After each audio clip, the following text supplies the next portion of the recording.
A lo largo de las clases de historia hemos venido revisando principalmente la colonia, la conformación de la colonización, cómo se ha dado este proceso, cómo se ha dado la idea y la visión económica y política referente a la colonia. Vamos con las consideraciones del día de hoy de historia, lo referente al tema anterior, ya especificando dentro del Ecuador. Vimos las personas esclavizadas. ¿Qué recordamos sobre eso? ¿Qué recordamos sobre las personas, la introducción de las personas esclavizadas dentro del continente americano? ¿Cómo se les introdujo?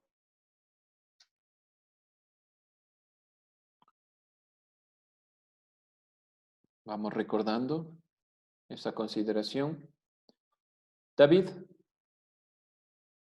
de lo que vimos en la anterior clase, ¿qué recordamos? Sobre la esclavitud, Ya, ¿qué recordamos sobre eso? que Algo que se acuerde. era más preferido los afrodescendientes por su mayor resistencia ¿Para qué territorios? ¿Para qué tipo de para los cultivo? terrenos de siembra y las haciendas eran más los indígenas. Ya, perfecto. Lo que llamamos plantaciones, no se olvide. Las plantaciones estaban dedicadas principalmente para los afrodescendientes por una consideración, porque no generaban o no tenían tantas enfermedades y podían soportar el clima. Ahora, otra consideración más que recordemos, señor Villena, de la clase anterior sobre el pueblo afrodescendiente. Que para tener su libertad ellos tenían que pagar su propia libertad, o sea, haciendo lo que ganaban, así lo bien poquito que ganaban, iban ahorrando y iban pagando su libertad poco a poco. Ya, bueno, ahí hay dos consideraciones. Primero, en la mayoría de los casos, si nosotros hablamos de esclavitud, no hay pago. Muchos de los afrodescendientes tenían tal vez alianzas con los blancos, con los españoles, podían pagar para su libertad y otros podían también generar otros procesos, algunos escaparon, y es lo que vamos a ver en el caso del día de hoy, siglo XVI. En el Ecuador, principalmente, los afrodescendientes se asentaron en la provincia de Esmeraldas, que fue uno de los puntos en los cuales, o a los cuales, huían los afrodescendientes. Uno de los casos más particulares, y principalmente vimos esta imagen en la clase anterior, es de Andrés Machangué, que llegó procedente de Nicaragua, que luego cambió su nombre, como ustedes pueden ver aquí. Pero la perspectiva principal de Andrés de Machangué, o la visión principal de este afrodescendiente, era que huyó en 1543 de Nicaragua y se asentó en Esmeraldas en una conformación de un cacicazgo. ¿Qué era un cacicazgo? ¿Alguien recuerda qué era esto del cacicazgo? Él era el cacique. ¿Qué era un cacicazgo? ¿Recordamos? Busquemos qué es un cacicazgo.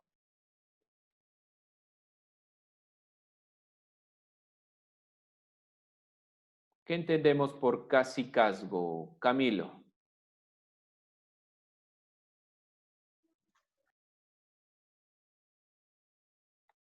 ¿Qué es la conformación de un cacicazgo?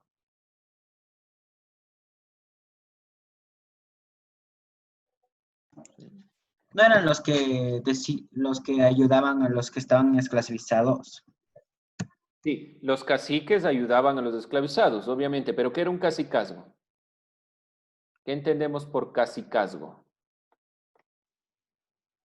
¿Alguien recuerda? ¿Recuerda, perdón? ¿Qué era un cacicazgo? ¿Qué entendíamos por cacicazgo? Una forma de organización. Perfecto, una forma de organización basada en un cacique, que es un gobernante o un jefe de las tribus. Estas tribus de afrodescendientes que huyeron de diferentes países hacia Esmeraldas formaron un sistema de gobierno donde el jefe o cacique va heredando el derecho a sus hijos. Esta forma de gobierno les permitió tener un control. Ahora, Otro de los casos importantes del siglo XVI es la llegada de Alonso de Illescas. Un barco naufragó 10 años después en las costas de la región de Esmeraldas y del navío escaparon algunos esclavos. Después de un tiempo, Alonso de Illescas, como lo pueden ver en la imagen, se convirtió en el líder y una de las características de este jefe fue su pasado de servicio en la península, por lo que poseía conocimientos que otras personas esclavizadas no tenían. Los dos nombres que acabo de mencionar, Fernando de Illescas y Andrés Machangué, fueron los caciques más importantes de Esmeraldas. Los intentos de controlar la región hicieron que la Real Audiencia de Quito enviase varias campañas y misiones de pacificación. ¿Por qué creen ustedes que principalmente no pudieron sostener los territorios de Esmeraldas? ¿Por qué si los españoles son los que dominaban el territorio, no podían tener el dominio del territorio de Esmeraldas? ¿Por qué no pudieron dominar Esmeraldas si se supone que los españoles tenían el dominio de todo el territorio? Doménica, ¿alguna idea? ¿Por qué será que no podían tener el control de Esmeraldas? Porque se lograron defender. ¿Por qué no se dieron al poder? ¿Por qué no qué? No se dieron al poder. Sí, pero si se supone que los españoles vinieron, conquistaron todo lo que podían, ¿por qué no le dieron importancia a Esmeraldas? ¿Por qué después de que se asientan los afrodescendientes, España intenta introducirse en este territorio? Ya, ellos no se dieron al poder, pero ¿no se les ocurre alguna idea? O sea, porque pensaban que eran esclavos y por eso ya iban a estar a sus órdenes. Bueno, una consideración sí, pero no se olviden, la clase anterior también vimos que hay muchos grupos que no querían seguir siendo esclavos, que lograron que alguien les compre su libertad o lograron también escapar. Ahora, hay que tomar en cuenta algo fundamental dentro de la consideración de lo que es Esmeraldas. Los afrodescendientes se aliaron con los indígenas. De ahí por lo cual no era tan sencillo acceder al territorio. El territorio también era difícil, de difícil acceso, no había caminos para poder llegar a Esmeraldas. Acuérdense, ¿por qué el territorio de la sierra se les hizo más fácil conquistar a los españoles? ¿Alguien se acuerda por qué fue mucho más sencillo la sierra? ¿Por qué sería más sencillo conquistar la parte de la sierra que el oriente o la costa? ¿Nadie se le ocurre por qué será para los españoles más sencillo? Bien, no se olviden, el camino del Inca. El territorio a partir de la sierra estaba ya delimitado y determinado por el camino del Inca, lo que significa que era mucho más sencillo dominar ese territorio. En Esmeraldas era más complicado, una parte. Otra, la alianza entre los afrodescendientes en el siglo XVI y los indígenas les permite directamente tener un control del territorio. Los indígenas les muestran las partes de la relación con los demás territorios y los mismos afrodescendientes comienzan a dominar ese territorio. Tomar en cuenta, siglo XVIII, ¿qué pasa en el siglo XVIII? Pedro Vicente Maldonado, el que pueden ver en la imagen, procuró abrir caminos hacia Esmeraldas para incentivar principalmente la minería. No todos los afros de Esmeraldas eran libres. Para la extracción de la minería en la región se hizo o se llevó a personas esclavizadas para poder lograr este cometido. Quien estuvo a cargo de esta visión fue principalmente Pedro Vicente Maldonado. ¿Por qué fue Pedro Vicente Maldonado? ¿Alguien sabe cuál era la función o qué hacía Pedro Vicente Maldonado? ¿Qué era Pedro Vicente Maldonado? Busquen, por favor, ahí tienen su lindo internet. ¿Quién era Pedro Vicente Maldonado? ¿Por qué era importante para el país en el siglo XVIII? Fue un científico. Muy bien, fue un científico y principalmente Pedro Vicente Maldonado colaboró con la expedición francesa geodésica que iba a determinar el centro, es decir, la línea ecuatorial, y determinó algunos de los puntos de la región. Por lo tanto, Pedro Vicente Maldonado, viendo el potencial que tenía Esmeraldas, plantea la perspectiva de que se abran caminos para llegar allá. Pero, si nosotros recordamos, desde el siglo XVI, ya los afrodescendientes y los indígenas dominaban el territorio, lo que significó una tarea complicada para poder llevar la minería a ese lugar. Aún así, se lleva la minería y existen conflictos con las minerías para que extrajeran los afrodescendientes los materiales que se necesitaban, como el oro, la plata y demás consideraciones. Ahora, muchos de estos afrodescendientes de la minería también pasaron a la consideración de la libertad gracias a los caciques, ¿sí? Es lo que yo les decía anteriormente, los caciques también permitieron esta consideración porque muchos de los esclavos de la minería pudieron ser liberados. Esmeraldas es una consideración muy interesante en esta perspectiva y muchas de las cosas se han mantenido. Una de las consideraciones importantes, por ejemplo, las consideraciones referentes a la música.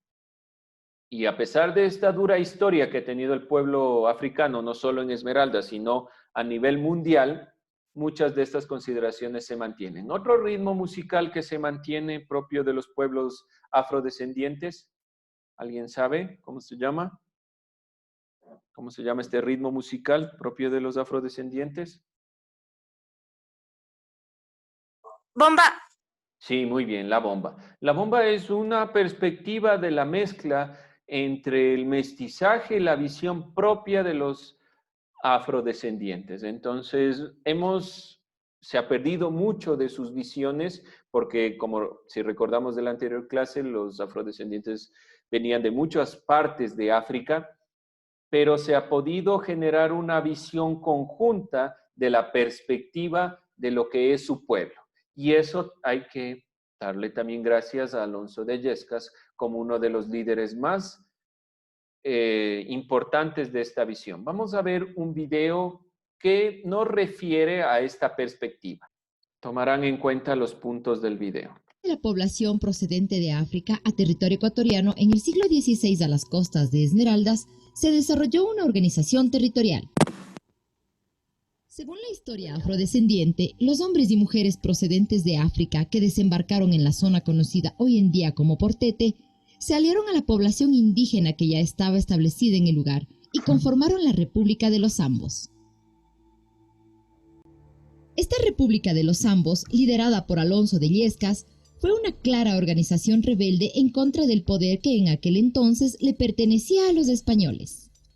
Juan Montaño, historiador del pueblo afrodescendiente, nos brinda información importante sobre la llegada, organización y desarrollo de la población afrodescendiente.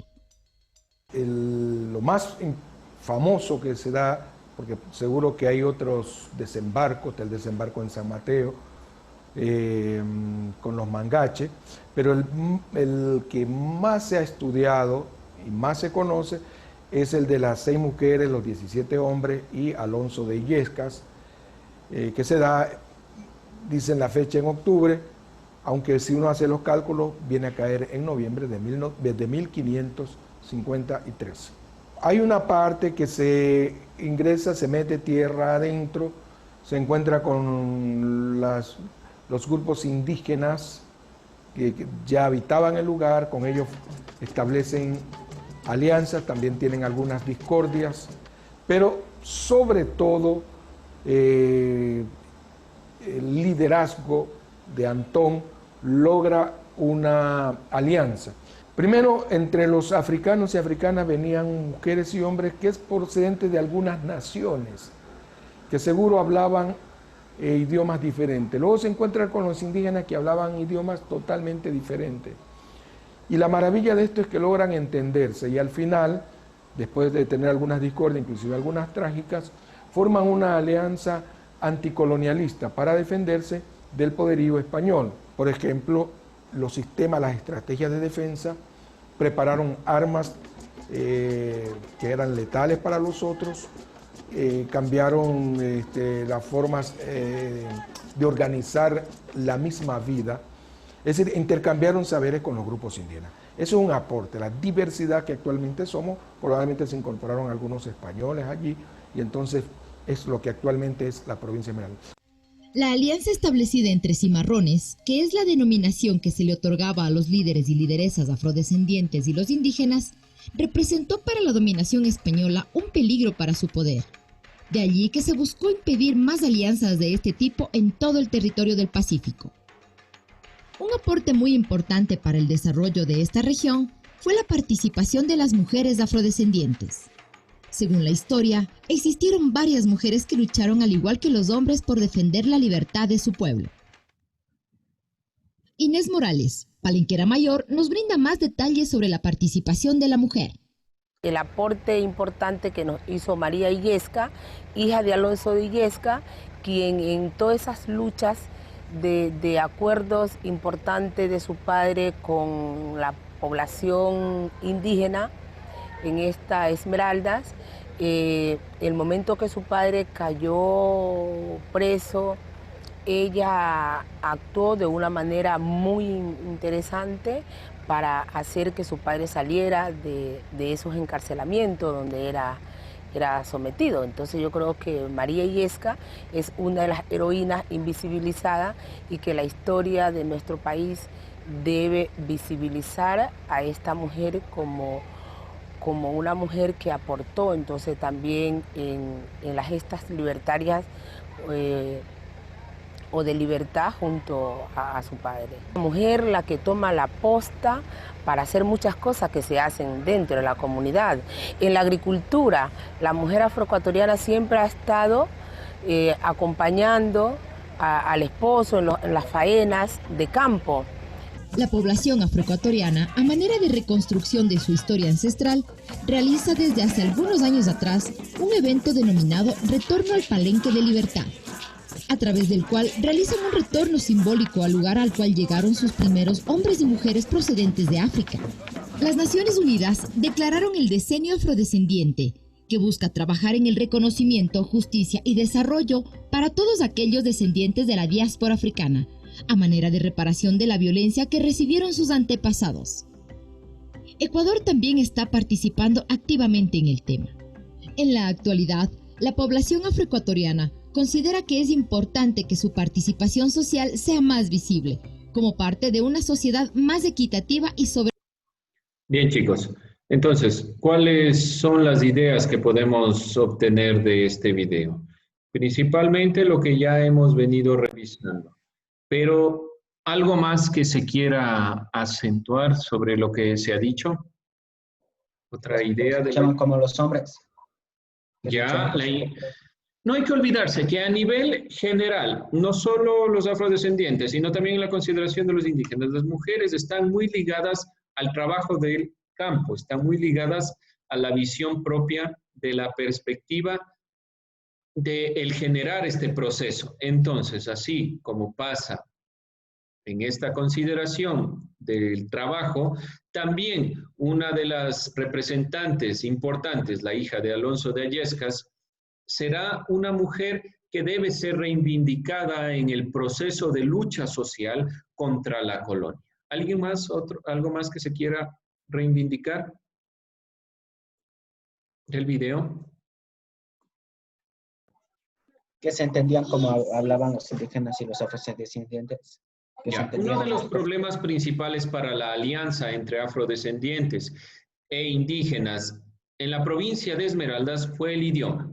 No solo entre afrodescendientes e indígenas, sino entre los mismos afrodescendientes. No se olviden que los afrodescendientes venían de muchos lugares, no solo de una comunidad en África.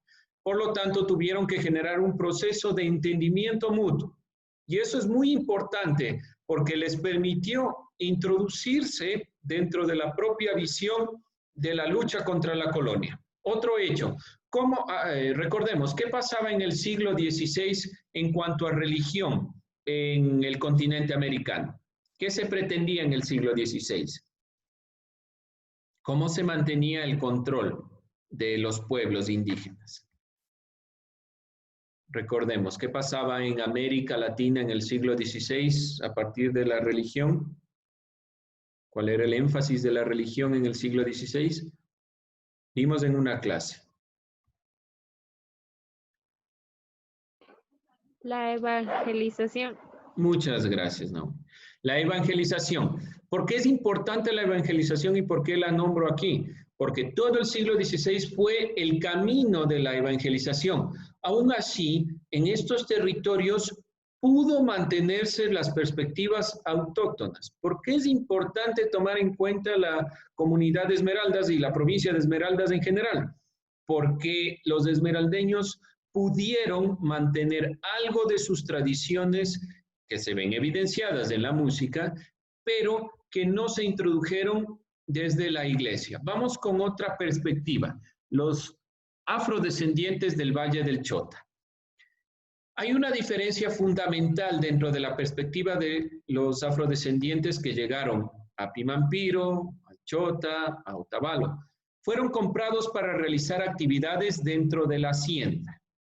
Hay que entender que principalmente fueron afrodescendientes de hacienda. La diferencia con los de Esmeraldas. Primera diferencia entonces entre afrodescendientes del Valle del Chota y afrodescendientes de Esmeraldas. Los de Esmeraldas fueron guiados para la minería. Ya existían afrodescendientes en el siglo XVI libres, pero en el siglo XVIII se los guiaron para la minería. En el siglo XVIII. Dentro de la consideración del Valle del Chota, los afrodescendientes estaban encaminados hacia la consideración de la hacienda. Mientras que en Esmeraldas los afros se relacionaron con los pueblos indígenas que todavía no se habían sometido del todo a los españoles, las personas esclavizadas de Imbabura, no se olviden, el Valle del Chota está dentro de la provincia de Imbabura, estuvieron relacionadas con indígenas y mitayos y fueron forzados al sistema español. Es decir, no hubo una alianza directa como sucedió en Esmeraldas. La alianza de afrodescendientes e indígenas se da principalmente en Esmeraldas. La alianza en la provincia de Imbabura no se logra, no hay una alianza directa porque los españoles tenían el control del territorio. Los afros del Chota no tuvieron oportunidad de negociar con las autoridades de la Real Audiencia, como sí sucedió en el caso de, por ejemplo, de Alonso de Illescas, que si nosotros recordamos lo que estaba diciendo anteriormente, se quería ingresar Pedro Vicente Maldonado para generar el proceso de la minería y tuvieron que realizar un acercamiento por medio de la iglesia. De ahí la importancia de lo que dije anteriormente de la evangelización del siglo XVI. La iglesia, por medio de esta perspectiva, trata de negociar con los afrodescendientes y con los indígenas. No lo logran. En el siglo XVIII se genera una inserción a la fuerza para generar la minería. Se lleva a afrodescendientes para que saquen los minerales. Aún así se generan procesos independentistas en Esmeraldas y esa provincia comienza a ser independiente en el sentido de los afrodescendientes. Ya no pertenecen directamente a la colonia porque los cacicazgos no permitían que se ingrese. En cambio, en el Valle del Chota no se generan estas alianzas con los indígenas porque los españoles tenían el control forzado de los indígenas para las haciendas. Se introducen principalmente a los afros para la hacienda, para la recolección principal de la caña de azúcar. No se olviden eso, que los afrodescendientes estaban guiados principalmente para la perspectiva de recolección en el subtrópico, en la costa y todo lo que tiene que ver con la relación hacia la costa. Y los afrodescendientes estaban guiados con estas perspectivas. ¿Quiénes estaban a cargo en la provincia de Imbabura? Eran los jesuitas. Los jesuitas fueron dueños de grandes partes, grandes hectáreas de territorio, y se calcula que para inicios del siglo XVIII las haciendas jesuitas contaban con una cantidad de 1.324 personas esclavizadas. La cantidad de esclavizados en el Valle del Chota principalmente no pudieron ser liberados como en la provincia de Esmeraldas, y para 1850 tuvieron que comprar la libertad de estas personas esclavizadas. ¿Quién compró la libertad? Principalmente hablamos de personas ligadas a la revolución y de los fondos de las provincias como la provincia de León, que ahora es la provincia de Cotopaxi, les permitieron liberarse. Diferencias principales entonces entre los esmeraldeños y las personas y los afros del Valle del Chota. No tuvieron alianzas los afros del Chota, los esmeraldeños sí.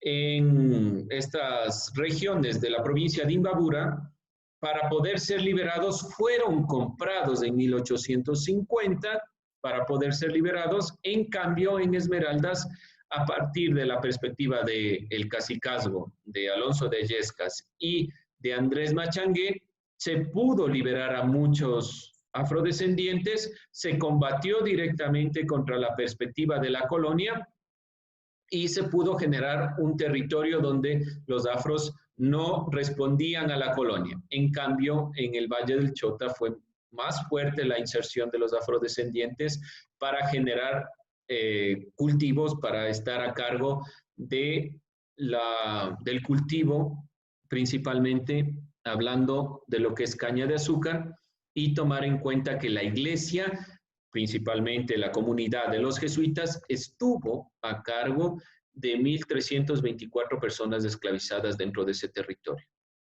Bien, jóvenes, hemos concluido esta perspectiva. Hemos aportado a la visión principal, que nuestra visión principal era comprender la esclavitud y reivindicar las visiones de la esclavitud a partir de la colonia para comprender a los pueblos afrodescendientes. Sus visiones y sus perspectivas dependen mucho de su historia. Y la visión propia de los afrodescendientes de las comunidades en Esmeraldas tienen una visión planteada desde esta perspectiva, desde la liberación. De ahí que sean fundamentales. Uno de ellos, sin olvidarnos, a Alonso de Illescas como un líder y un héroe afrodescendiente, porque luchó a la par con los indígenas para liberarse de los pueblos, para liberarse como pueblos del dominio de la colonia española. Entonces hay que tomar en cuenta que desde el siglo XVI en Esmeraldas se ha planteado una lucha contra las posturas colonizadoras y colonizantes de los españoles en América y de muchas perspectivas del dominio de los esclavos, donde estos pueblos pudieron cambiar su visión. Vamos a terminar ahí la clase de historia.